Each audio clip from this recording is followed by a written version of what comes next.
नमस्कार दोस्तों, आप सभी का बहुत बहुत स्वागत है मेरे गार्डन में।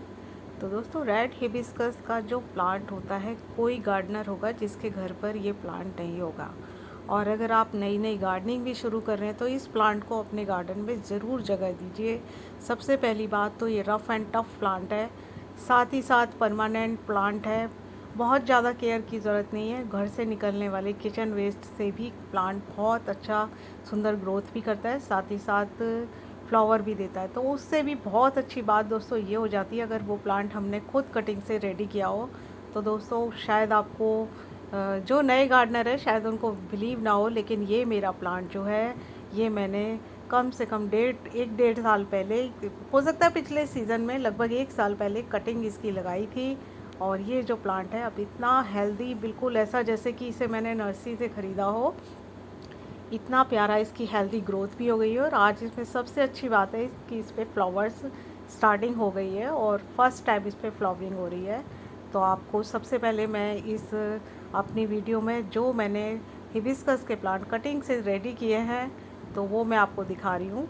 और ये मैं इसलिए भी आपको बता रही हूँ कि अगर आप एक बार इस प्लांट को अपने घर में ले आते हैं और इसकी अच्छे से ग्रोथ हो जाती है, तो छोटी छोटी कटिंग के द्वारा आप इस प्लांट को मल्टीप्लाई कर सकते हैं।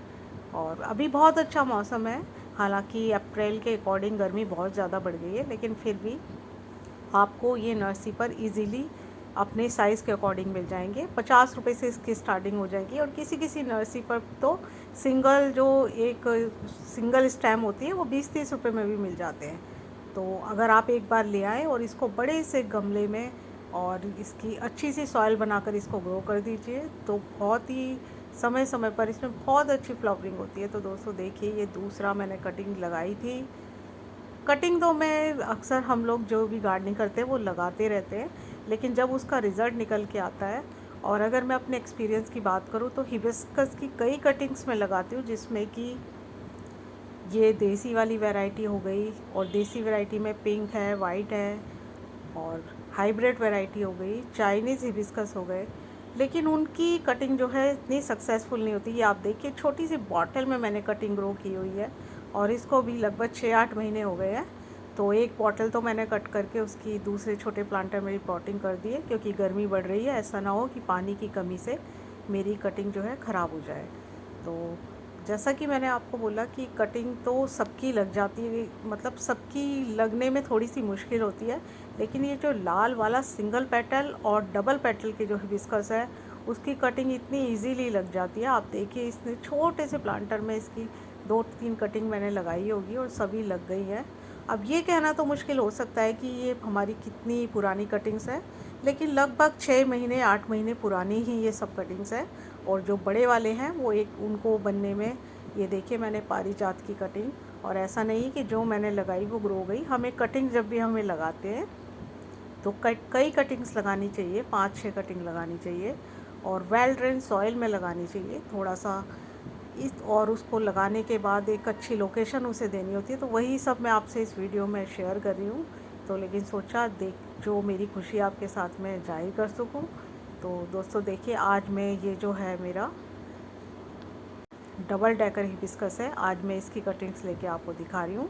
तो पहले मैंने जिस तरीके से कटिंग्स लगाई है वही आपसे शेयर करूँगी। तो दोस्तों, जब भी आप कटिंग लें, थोड़ी सी वुडी इसकी लेनी होती है, कम से कम पेंसिल जैसी मोटी आप कटिंग लेंगे तो उसका रिज़ल्ट अच्छा रहेगा।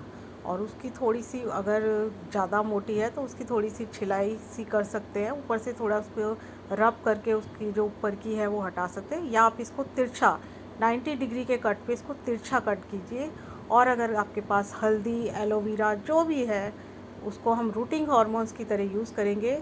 और ये देखिए, मेरा इसमें जो सर्दी के फ्लावरिंग प्लांट लगे हुए हैं, तो इसके अंदर सिंपल सॉइल है, और अब कुछ समय बाद वैसे भी ये ड्राई होने वाले हैं। तो मैं इन्हीं में अपनी कटिंग बिल्कुल, पहले मिट्टी को मैंने थोड़ा सा लूज़ कर लिया, और फिर बस इसको अच्छे से मिट्टी में दबा कर, और अगर मिट्टी सूखी है तो उसमें, वैसे तो मैंने मिट्टी में पहले से ही वाटरिंग कर रखी है, तो अलग से और एक्स्ट्रा मुझे वाटर डालने की ज़रूरत नहीं है।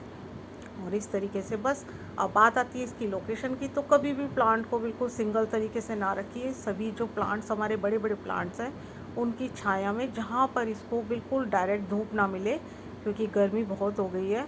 और बिल्कुल अगर हम छाया में रख देते तो कभी कभी जो कटिंग्स है वो ख़राब हो जाती है, गल सड़ के ख़राब हो जाती है। तो मैं तो हमेशा इस तरीके से पेड़ पौधों की छाया में ही अपनी कटिंग को सभी प्लांट्स के बीच में छुपा कर रख देती हूँ। तो उसमें से ऐसा नहीं है, बहुत सारी कटिंग्स ख़राब होती है और कुछ सक्सेसफुल होती है। अब देखिए दोस्तों, एक और प्लांटर मेरा निकल आया। इसमें देखिए मैंने कितनी सारी हिबिस्कस की और वो नीलकंठ का प्लांट होता है उसकी भी कटिंग ग्रो की थी, वो भी लग गई है। तो इस तरीके से आप भी अपने गार्डन में इस तरीके से कटिंग लगाते रहिए। स्पेशली रेड हिबिस्कस की तो आपको अगर कहीं से भी, क्योंकि अगर ये ज़मीन पे लगा होता है तो बहुत बड़ा पेड़ सा बन जाता है। तो अगर आपको कहीं से कटिंग मिल जाती है तो इस तरीके से आप इसे अपने गार्डन में ज़रूर ऐड कीजिए और इसकी कटिंग भी सक्सेसफुल होगी। अगर नहीं हो तो आप एक काम कर सकते हैं, ये रेनी सीज़न में ज़रूर आप एक बार ट्राई कीजिए। अब जैसे कि आप देख सकते हैं कि इसमें मैंने कई कटिंग्स लगाई थी कनेर की, और ये एक मेरा पिंक वाला हिबिस्कस की कटिंग, लेकिन देखिए कुछ ड्राई भी हो गई है। तो ऐसा नहीं है कि सारी कटिंग चलती है, लेकिन लगाते रहिए और अपने प्लांट को मल्टीप्लाई करते रहिए। स्पेशली हिबिस्कस का प्लांट अगर आप एक बार ले आते हैं तो उस एक प्लांट से ढेरों प्लांट, उसमें दो फ़ायदे रहते हैं। एक तो जो हमारा मेन प्लांट्स है उसकी प्रूनिंग हो जाती है, जिससे नई नई स्टेम आती है और फ्लावरिंग होती है, और साथ ही साथ जब कटिंग्स निकलती है तो उससे नए प्लांट बन जाते हैं। तो दोस्तों आज की इस वीडियो में इतना ही।